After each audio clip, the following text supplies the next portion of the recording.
Dear friends, I am Ajur Satyan. Welcome to my channel English Literature for Beginners. In this channel, I will cover the whole history of English literature in 16 videos. This is the first video in the History of English Literature series. In this video, we discuss the Anglo Saxon period or the Old English period. A picture is worth 1,000 words, so please see the slideshow before going into the content.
I hope you enjoyed the slideshow. Now please close your eyes and listen to this audio. Before that, pause the video for a while and try to recall the pictures you have seen.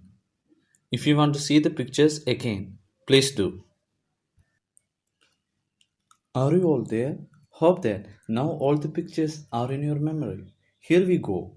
Please use a headset for better experience. The Old English or Anglo Saxon period. The Old English language, also known as Anglo Saxon, was the earliest form of English. It was spoken from about 600 AD to 1100 AD. Special studies is needed to read Old English since it is completely different from the modern English. Anglo-Saxon literature was in oral form and later in the 7th century it appeared in the written form. In Old English poetry, descriptions of sad events and cruel situations are commoner than those of happiness. Old English poetry or Anglo-Saxon poetry. The greatest Old English poem is Beowulf. This first English epic was written in the 7th century and the name of the author is still unknown.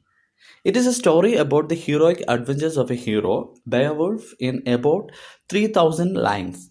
The story takes place in Denmark. Beowulf was a young warrior from southern Sweden who went to Denmark to help King Hrothgar. Hrothgar's great hall, Heorot, was troubled by a lake monster called Grendel. Beowulf fought with Grendel barehanded and killed it. Grendel's mother came to take revenge, but Beowulf killed her in her home in a lake. Later, Beowulf became the king and ruled his country peacefully for 50 years. In the end, he died of wounds that he had received while fighting against a dragon. Though Beowulf is an Old English poem, it has achieved a special position in Old English literature. This poem gives an interesting picture of life and attitude of people in those old days. It's it tells about the heroic deeds and fierce fights and the sufferings of people. It describes about the life of the whole and the terrible creatures with which Beowulf has to fight and defeat. The poem has alliterative and stressed poetic lines without rhyme. Each half line has two main beats. Things are being described indirectly and in a combination of words. Many of the Old English poems are related to religion and the Bible. Genesis A and Genesis B are related to the creation of the world and the fall of the angels. Exodus and Daniel are related to the Bible stories. Christ and Satan deals with events in Christ's life. Other Old English poems are Andreas and Guthalak. The second of these, that is, Guthalak, is in two parts and may have been written by two men. Guthalak was a holy man who was tempted in the desert. Another of the better poems is the Dream of the Rood, is considered as the one of the best English poems. Caedmon and Cynewulf are the two important Old English poets. Caedmon was a poor peasant who was asked by an angel to sing the praise of God. Only a part of his songs remain. Cynewulf's poems are religious and were written in the 8th century. He wrote Juliana, the Fates of the Apostles, Christ, and Elaine.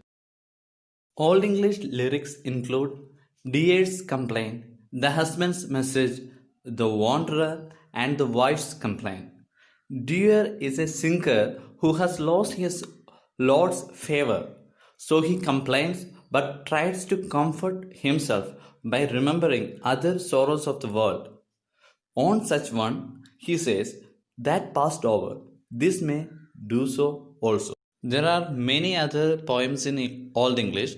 One of the better ones is a late poem called the Battle of Maldon. The battle was fought against the Danes in 991 and probably the poem was written soon after that. It has been highly praised for the words of courage which the leader uses. Old English prose or Anglo Saxon prose. Prose developed later than poetry. The development of prose took place wholly in England as a result of Christianization. The oldest example of Old English prose are laws written at the beginning of 7th century and the Anglo Saxon Chronicle, which is a collection of the early history of the country. King Alfred was an important prose writer of Old English. He gave a great contribution to the development of Old English prose. He brought learning in England and educated the people after he translated a number of Latin books into English. Another important prose writer was Aelfric, the writer of homilies and lives of saints. His works were mostly religious. His style is known as the best because he uses alliteration to join his sentences together. Dear friends, now you please see the slideshow again. It is strengthen your memory.